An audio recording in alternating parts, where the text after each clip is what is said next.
오늘 제가 여러분들과 살펴본 본문은 저희들에게 굉장히 잘 알려져 있는 본문이죠.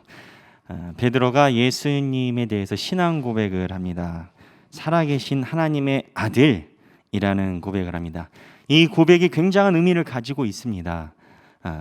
바로 인간의 몸으로 있는 예수님을 하나님의 아들, 신적 존재로 보고 있다는 거죠. 그래서 이 베드로의 신앙 고백은 우리 초대교회뿐만이 아니라 사도적 계승을 하고 있는 장로교 그리고 가톨릭에도 중요한 기점이 되지 않겠습니까? 그런데 이 이야기 나오고 그 다음에 베드로가 예수님께 들은 얘기가 사탄입니다. 그 사탄아, 오늘 성경 본문에 하면 사탄아 내 뒤로 물러가라. 예수님께 칭찬을 듣고 사탄아 내 뒤로 물러가라 라는 이야기 나올 때까지 시간의 인터벌이 얼마나 될까요? 하루? 이틀? 아니요. 본문이 동일선상에서 같이 있다고 생각하면 솔직히 얘기하면 1분도 안 걸렸을 것 같습니다. 처음에 칭찬을 듣고 사탄아 소리 듣는 데까지 1분도 안 걸렸을 것 같습니다. 그러면 이게 어떻게 가능한 것인가 그런 생각도 할 수 있습니다. 베드로가 그냥 이 본문에 있으니까 우리는 그냥 이 본문에 그런 내용이 있나 보다 하고 살펴보지만 1분 만에 하나님의 아들이라고 칭찬하 내가 복이 있도다 이야기를 들은 지 1분 만에 사탄아 소리를 들은 사람은 성경에 등장하지 않고 지금도 없을 겁니다. 그렇다면 베드로는 왜 그랬을까? 그리고 이러한 내용이 기록되어 있는 목적이 있을 텐데 하나님이 이 이야기를 통해서 우리에게 하고 싶은 이야기는 뭘까? 이거를 생각해 볼 필요가 있습니다. 저는 오래전부터 이 생각을 했는데 마땅히 이에 대해서 뾰족한 답을 얻지 못했습니다. 그러다가 저희 목회적 분야에 목회 상담학이라는 분야가 있습니다. 여러 가지 심리학적인 그리고 신학자들이 모여서 오랫동안 연구하는 그러한 성서학 같은 그런 파트입니다. 거기에 안드레 알버트, 허슬리 리소, 허드슨, 이재현, 이관직을 포함하여 수없이 많은 학자들이 평생을 노력하여 이 현상에 대해서 연구하고 많은 논문을 내놨습니다. 그거에 대해서 그 내용들을 살펴보며 제가 하나님께 받은 은혜와 메시지가 있어서 오늘 이 시간에 여러분들과 함께 나누려고 합니다. 베드로가요 예수님께 왜 한 번에 사탄이라는 소리까지 듣게 됐는지를 살펴보려면 베드로의 성격을 봐야 됩니다. 베드로는 어떠한 성격일까요? 우선 베드로는 자존감이 굉장히 낮은 사람이라는 전제를 가지고 있습니다. 목사님, 베드로가 어디서 자존감이 낮을까요? 자존감이 뭐냐? 자존감은 나에 대한 떳떳함, 나 스스로 무언가 이렇게 용기가 있고 그런 모습이라고 생각하면 됩니다. 자존감이 굉장히 낮은 사람인데 이 베드로가 언제 그런 내용이 나오냐면 누가복음 5장 8절에 예수님이 베드로 처음 만날 때 나타납니다. 누가복음 5장 8절에 예수님이 베드로 처음 만났습니다. 그리고 베드로에게 나를 따르라 이야기를 합니다. 근데 베드로가 뭐라고 얘기했는지 아십니까? 예수님을 향한 첫 멘트가 나를 떠나소서 나는 죄인으로소이다. 이게 여러분 우리는 정말 신앙적인 베드로의 고백이라고 생각을 합니다. 그런데 일반적으로 보면요, 베드로가 예수님과 처음 대화를 하는 이 순간에 나를 따르라 그러면 주여 어찌하여 저를 부르시나이까 저는 부족합니다. 이게 정상인데 이거보다 좀 과하게 나간 겁니다. 초면에 예를 들어서 목사님이 저희 성도 되세요, 저희 교회 오시면 좋겠어요 하면 아유 교회 나갈게요. 이게 일반적인 대화잖아요. 근데 이 느낌은 저희 교회 오세요. 그럼 눈물 흘리면서 목사님 제가 죄인입니다 하고 초면에 이렇게 눈물을 확 흘리는 그러한 약간 어색한 장면이라는 겁니다. 그런데 이러한 이야기를 하는 이유가 있습니다.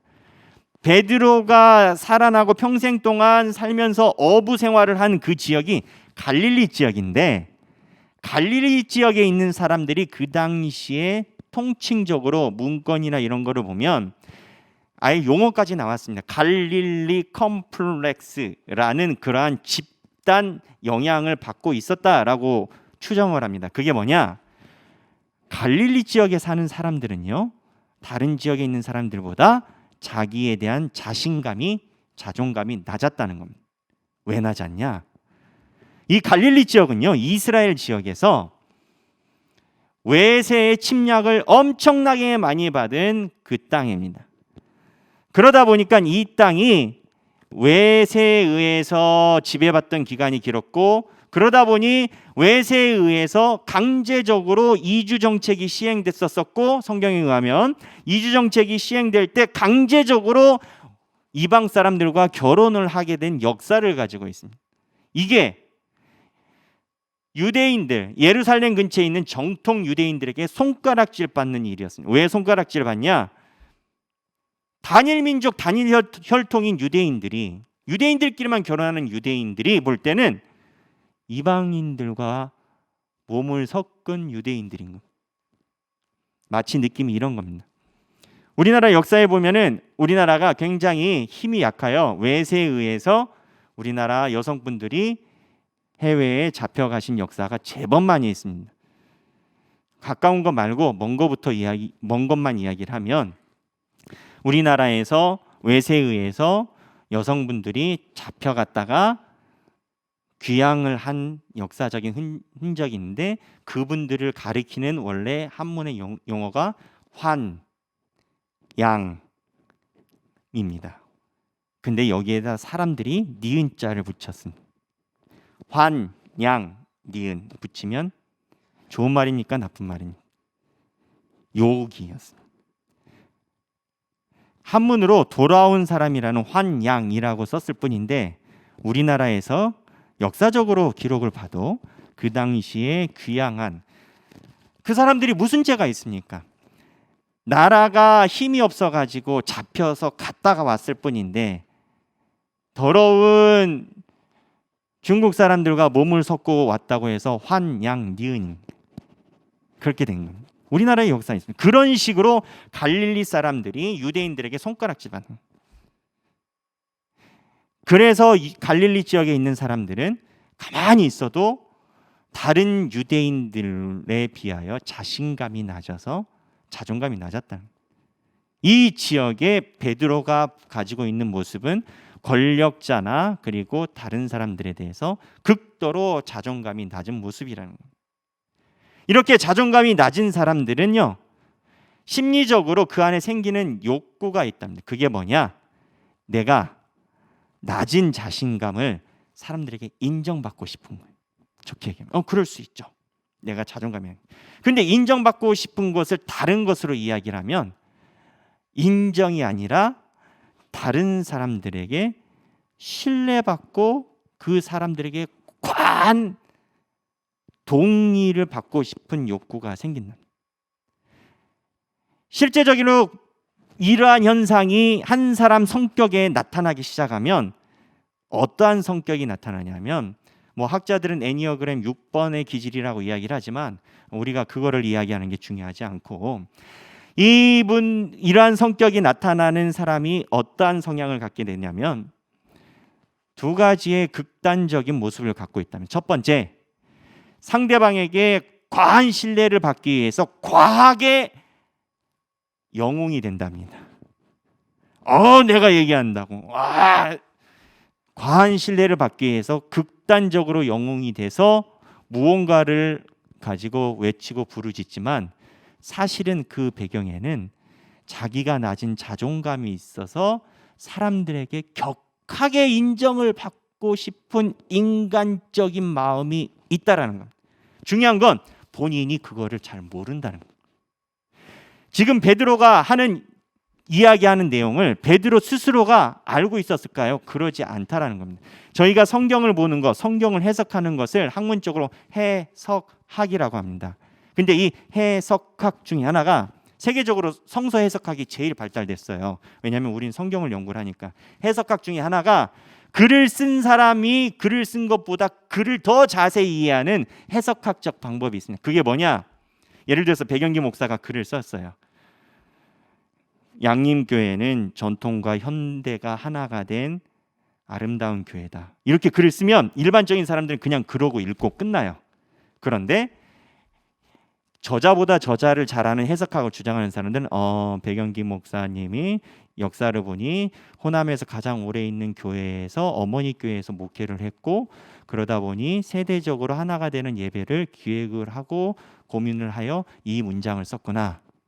저는 그냥 양림교회는 전통과 현대가 하나가 된 교회입니다, 이렇게 썼을 뿐인데, 이 해석학은 제가 느끼는 것보다 제 안에 있는 상황을 더 파헤쳐서 이 글의 맥락을 잡아가는 거예요. 그렇게 살펴본다면 베드로가 지금 나타나는 이러한 맥락과 현상은 베드로 스스로는 잘 모른다는 거예요, 성격을. 그러나 이러한 베드로가 나타나는 성격이 드러나면 첫 번째 가면주의적인 성격이 나타나고, 두 번째는 영웅이 아니라 거꾸로, 영웅은 어떻게 보면 야당이라고 하겠죠. 야당이었다가 거꾸로 극도의 충성자 여당이 된다. 오른쪽으로 가든지 왼쪽으로 가든지, 그 오른쪽으로 가든 왼쪽으로 가든 그 안에서 내가 인정받고 싶은 대상에게 신뢰를 받으려고 한다는 겁니다. 그거를 살펴보면 베드로의 영웅주의적 가면주의적 모습이 나옵니다. 예수님께서 풍랑 위를 걸어가실 때 물 위를 걸어가는데, 그때 예수님께 베드로가 얘기를 합니다. 저도 걷고 싶다고, 물 위로 걷게 해달라고. 예수님이 어떻게 해요? 걸어오라고 하잖아요. 이거 다르게 생각을 해보면요, 베드로가 그 당시에 겁이 났을까요? 안 났을까요? 아니, 제가 만약에 베드로라면 물 위에 걷고 있는 예수님을 볼 때 벌써 겁이 났을 것 같습니다. 사람이야? 사람이야? 그런데 베드로만 겁났을까요? 주변에 있는 제자들이 다 겁이 났을 겁니다. 예수님과 대화하는 것 자체도 두려울 겁니다. 만약에 제가 여러분 여기서 하늘로 붕 떠 있으면 여러분들이 저에게 말 걸는 게 쉽겠습니까? 근데 베드로는 여기서 나는 겁내지 않는다의 모습으로 주여 나도 걷게 해주소서. 여기에 많은 것이 있을 수 있습니다. 예수님인지 아닌지 말을 해봐야 알 거 아닙니까? 그러니까 제자들의 정서와 달리 자기가 1번으로 용감하게 예수님이 아닌지, 그리고 진짜 예수님이 이런 것이 있으면 사실인지 아닌지 내가 걸을 수 있게 하는, 본인이 먼저 돌진하는 영웅주의적 성격으로 볼 수 있다는, 다른 각도에서 보면, 인간적으로 보면 이러한 것뿐만 아니라 예수님이 겟세마네 동산에서 마지막 기도하시고 잡혀가실 때 갑자기 칼 하나가 날라와서 대제사장의 종의 귀를 칩니다. 요한복음 18장입니다. 대제사장 종의 귀를 쳐서 귀가 떨어집니다. 예수님이 붙여줬죠. 그 칼을 누가 휘둘렀습니까? 베드로입니다. 근데 우리는 베드로가 언제나 열심당원이라 시칼이라는 칼을 갖고 다녔다라고 생각을 하지만, 이게 생각을 해보면요, 갑자기 일어난 거예요. 순서는 어떻게 되냐면, 일반적인 사람이라면 와요, 군대들이 와요. 그럼 칼을 쫙 뺍니다. 오지마, 가만 안 둘 거야, 이거 아니겠습니까? 그런데 만약에 칼을 뺐으면 치기 전에 예수님이 칼집에 집어넣어 베드로, 그렇게 하셨겠죠. 귀까지 붙여주셨는데, 이 얘기는 뭐냐? 급작스럽게 빡 나갔다는 거예요. 주변 사람들이 두려워하고 겁을 먹고 있을 때 영웅주의처럼 그 두려움을 나는 갖고 있지 않다는 급격한 극단적인 반응으로 볼 수 있다. 중요한 건 이게 영웅주의고 뭐 대단한 걸 이야기하고 남들이 잠잠할 때 이야기하는 것처럼 보이지만, 사실은 내 안에 있는 두려움을 감추는 또 하나의 모습으로 볼 수 있다는 거예요. 그런데 이러한 모습만 베드로에게 보이는 게 아니에요. 어떤 모습도 보이냐면, 이러한 자존감 낮은 사람의 형태로서, 자존감 낮은 사람의 형태가 제가 아까 말씀드렸지 않습니까? 극단적으로 강하게 나가든지 극단적으로 충성적인 모습이 보이는데, 바로 예수님께 극단적으로 충성을 보여서 예수님과 내가 하나가 되는 모습을 가져가려고 한다는 거예요. 그게 뭐냐? 예수님이 마태복음 26장에서 나 십자가에 이제 갈 거야 라고 이야기를 해요. 그때 뭐라고 얘기합니까? 베드로가 다른 사람은 줄을 버려도 난 안 버려요. 다른 사람이 여기서 누굴까요? 그 자리에 같이 있는 친구들. 지금 이게 그냥 얘기한 게 아니라 예수님이 제자들 불러놓고 이야기를 하고 있는데 다른 11제자는 속에 이런 멘트가 나와도 우리 표현으로 전라도 말로 거시기 해가지고 이런 멘트를 입에서 하기 힘들어요. 근데 주변에 친구들이 11명이 있는데 3년 동안 같이 다닌 친구들 11명이 그 사람들은 듣고 가만히 있는데 다른 사람은 다 버려도 저는 사장님을 버리지 않습니다. 이런 느낌인 거예요. 이라는 거예요. 극단적으로 융합적인 욕구가 강하다는 거예요. 그 다음에 또한 요한복음 13장에 내가 주를 위하여 내 목숨을 버리겠나. 또 요한복음 13장에는 세독식을 할 때 예수님이 발을 씻겨주니까 주님이 씻겨주시는 발 저 너무 행복하니 제 온몸을 씻겨주세요. 극단적으로 예수님께 사랑을 받으려고 한다는 거예요. 그런데 이 극단적으로 사랑을 받으려고 하는 이 모습의 기본적인 근저는 베드로의 어렸을 때 과거사에 대해서 나타나진 않지만 이거를 연구하는 성장 발달학 사람들은 뭘 보냐면 이러한 성향에 해당되는 사람이 하나가 있는데 그 사람들은 바로 어렸을 때 부모님에게 충분한 신뢰를 받지 못한 사람들이 현대에서는 이러한 성향을 많이 가지고 있다.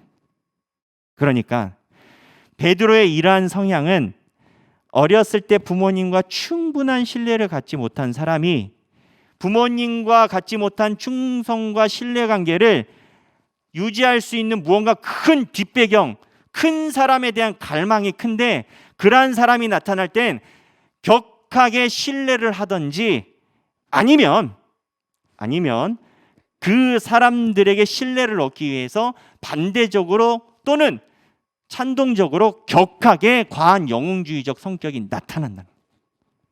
베드로의 어린사는 모르지만 현재 베드로와 같은 성향을 가진 사람이 지금 살고 있다면 그 사람은 충분히 그렇게 유추할 수 있다는 겁니다. 그런데 이런 성향을 가진 사람들이 어떻게 보면 본질적으로 예수님을 통하여 내가 부족한 신뢰감을 얻으려고 노력했다는 겁니다. 그런데 예수님을 예수님으로 온전히 보지 않고 예수님을 내가 신뢰감으로 보는데 이 신뢰가 단순히 신뢰가 아니라 자기가 아까 이야기했던 평생 안정을 위해서 예수님을 바라봤다. 이게 무너질 땐 아주 예상치 못하는 현상이 나타나는 겁니다. 예수님이 십자가의 길을 간다고 해요. 그렇게 하지 말라고 이야기를 해요. 왜? 베드로에게는 예수님이 자기의 배경이 되는 캐리어가 되는 아주 중요한 존재신 거예요. 소위 평생 예수님 따라다니면 먹고 사는 거 문제 없는 건 거예요. 예수님 가는 데마다 인기가 많아서 먹고 사는 거 문제 없고 먹을 게 없으면 예수님이 오병이어로 만들어도 내시고 이분은 평생 내 연금 그런 느낌인 거예요. 그런데 예수님이 죽는다는 거예요. 근데 실제로 이렇게 내가 신뢰를 얻고 큰 대상으로 존경과 사랑과 복합적으로 나의 안전 이런 복합적인 마음으로 존경하던 대상이 무슨 현상이 생기면 이 성격을 가진 사람들은 딱 하나로 나타난답니다. 그게 뭐냐? 배신입니다. 그것도 격한 배신으로 나타납니다. 실제로 보면 예수님이 겟세마네 동산에서 잡히시고 대제사장 마당에 갔을 때 여종이 알아보잖아요. 너 예수랑 같이 다니는 사람 같던데? 그때 베드로가 뭐라고 해요? 아니 나 아니야. 여기까지는 괜찮아요. 근데 베드로가 어떻게 했는지 알아요? 마태복음 26장 74절에 보면 예수님에 대해서 저주를 합니다. 아니 수제자가 그냥 나오면 될 것을 예수님에 대해서 저주를 합니다. 그러니까 이게 격한 반응이 극한 충성심이 반대급부적으로 나를 오히려 인정시키고 과한 반대급부 반응 현상 형성으로 인해서 내가 그렇지 않다는 반응을 반대적으로 형성하고 싶은 격하게 예수님이 무너지니까 저주를 한다. 그러면서 예수님이 십자가 길에 갈 때 은근히 뒤에서 쫓아가다가 도망가지를 않나.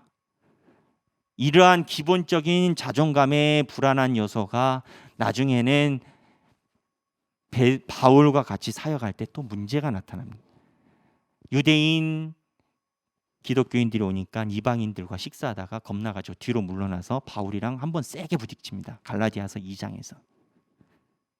그러니까 바울 입장에서는 배신자 같은 거죠. 이러한 성격이 전반적으로 보면 베드로가 가지고 있는 이 성격은 부모님이 됐든 뭐가 됐든 잘 모르겠으나 어렸을 때 충분한 신뢰와 사랑을 받지 못하여 격하게 영웅이 되든지 격하게 충성자이자가 되든지 이러다가 나중에 예수님이 무너지니 과하게 저주를 하는 격한 현상이 나타났다. 여러분, 제가 이 이야기를 계속 하는 이유가 있습니다. 여러분 이야기를 들으면서 무슨 생각하십니까?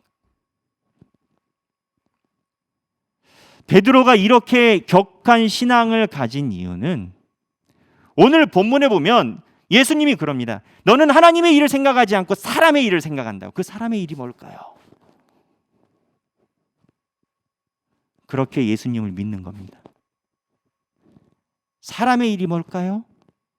예수님을 내 캐리어를 배경해주는, 또는 나에게 안정감을 주는, 때로는 남편에게 속상한 것을 위로해주는, 아니면 세상 사람들이 사회에서 나가서 내가 인정받지 못하는 것을 인정해주는 그러한 대상으로 예수를 믿는 사람의 일입니다. 근데 여기서 끝나면 성경이 참 슬퍼요. 예수님이 어떻게 하셨을까요? 예수님은 이러한 베드로를 처음부터 하셨어요. 그런데 예수님은 굉장히 이뻐해 주셨어요. 한 번도 이런 성격을 제재시킨 적 없어요. 물 위로 걸어온대요. 걸어와라. 예수님이 변화산 데리고 갈 때, 예수님이 변화산 가가지고 그곳에서 변할 때 베드로가 어떻게 했냐면 초가집 3개 짓는다. 말하겠어요. 그런데 말하게만 하고 놔둔 게 아니에요. 그렇게 하면 베드로는 꼭 사고가 나요. 꼭 사고가 나면 물속에 빠져요. 그럼 예수님이 와서 건지면서 그러세요. 믿음이 없는 자야. 근데 베드로가 그때 주님 살려주세요 그러세요. 무슨 소리냐? 예수님이 그냥 놔둬요. 사고 날 때까지. 좀 있으면 사고 날 거니까. 근데 사고가 나면 그때 와서 만져주시는 방법. 예수님이 교육하는 제자들과 만나는 제자들을 보면 가르침의 성격으로 보면 다양하게 다른 각도로 다 만지세요. 바울 접촉하실 때 다르고, 바울은 모범생 아니겠습니까? 근데 뭐 이렇게 보면, 근데 베드로는 놔둬. 그리고 사고 나면 오셔서 만져줘. 근데 여기서 그 생각이 들었어요. 베드로에게 사고가 뭐예요? 인생이 힘들고 어려울 때, 고난인 거예요. 그 고난의 순간이 예수님이 오셔서 신앙을 교정해 주시는 순간이 된 거예요. 결정적으로 마지막에 베드로가 완전히 사람의 일에 신앙을 버리는 사건이 나타나요. 예수님이 이 땅에 오셨어요. 요한복음 21장에 부활 승천하시고 다시 이 땅에 오셨어요. 예수님이 나타나기 전에 베드로가 뭐 했는지 아세요? 요한복음 21장에 보면 베드로가 친구들이랑 제자들이랑 배를 띄워요. 고기 잡으러. 이게 뭘 의미하는지 아세요? 내가 예수님 따라서 평생 연금식으로 생각했는데 그게 예수님이 사라지신 거예요. 배를 띄워요. 나 이제 제자 직업 안 한다는 거예요. 예전에 하던 고기잡이 한다는 거예요. 나 이제 제자 직업으로 공동체가 주는 사례비 가지고 살 수 없다는 거예요. 그 사례비로 나오지도 않을 뿐더러 예전에 예수님 따라다닐 때는 교회처럼 헌금이 있고 거기서 생활을 했지만 안 되니까 이 직업 안 한다는 거예요. 배를 띄워요. 그때 예수님이 나타나요. 예수님이 베드로에게 3번 물어보십니다. 저는 이 본문을 묵상할 때까지만 해도 이 3번에 대해서 매번 이해가 잘 안 돼요. 왜 3번이나 물어보셨을까? 예수님이 뭐라고 물어보시는지 아세요? 요한복음 21장인데요. 요한복음 21장 읽어보겠습니다. 15절인데 자 보세요. 제가 읽을게요. 예수께서 시몬 베드로에게 이르시되 요한의 아들아 시몬아 내가 이 사람들보다 나를 사랑하느냐? 이 사람들보다 네가 다른 사람들에게 인정받고 싶은 그 욕구로 나를 사용하는 것이 아니라 사람들이 인정을 하든 안 하든 나를 사랑하느냐? 내가 주님을 사랑하는 줄 주님께서 아시나이다. 두 번째 요한의 아들 시몬아, 내가 나를 사랑하느냐? 내가 주님을 사랑하는 줄 아시느라. 17절에 세 번째 요한의 아들 시몬아, 내가 나를 사랑하느냐? 주님 모든 것을 아시오매. 이게 어떠한 대화인 것 같아요? 베드로에게 네가 예전에 네 성품으로 불안한 신앙을 버리고 이제는 그런 것이 아닌 순전한 나를 사랑함으로 나를 믿느냐? 교회 다니면서 내가 위로받고 또는 무언가 관계를 형성하고 내가 무언가 하고 싶어서 얻기 위해서 교회를 다니는 것이 아니라 직분이 됐든 명예가 됐든 뭐가 됐든 그거를 위해서 교회를 다니는 것이 아니라 네가 예수를 사랑해서 여기에 있느냐라고 물어보신, 이게 베드로에게 인생의 분기점이에요.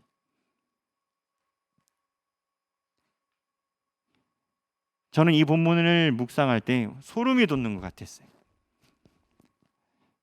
여러분들은 교회에 어떠한 신앙으로 하나님을 섬기십니까? 저는 이 본문을 묵상할 때 예수님이 저에게 이렇게 물어보시는 듯 느꼈습니다. 영기야, 네가 나를 사랑하느냐? 영기야, 네가 나를 사랑하느냐? 영기야, 네가 나를 사랑하느냐? 여기 계신 모든 분들이 예수님이 그렇게 물으실 때 인생의 바닥에서, 베드로가 얘기했지 않습니까? 예수님 떠나서 인생의 바닥, 밑바닥에서 예수님 만져. 예수님이 베드로는 언제나 밑바닥에 있을 때 만져. 인생에 가장 힘들다고 느끼시는 그 순간이 혹시 있으시다면 지금 예수님이 우리에게 네가 나를 사랑하느냐라고 물으시는 겁니다. 그때 베드로처럼 내가 주님을 사랑하나이다 라고 고백하는 저와 여러분이 되면 좋겠습니다. 찬양하고 싶습니다. 가사가 이래요. 사랑해요, 목소리 높여. 경배해요, 내 영혼 기뻐서.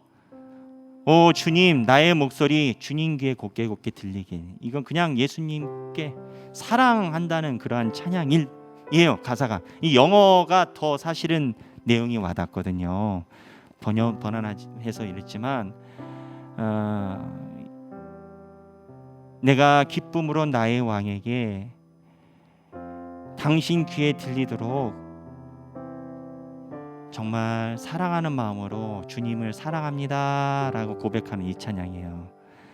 아시는 분도 있고 모르시는 분도 있겠습니다만 어렵지 않으니까 차근차근 같이 찬양하면 좋겠습니다.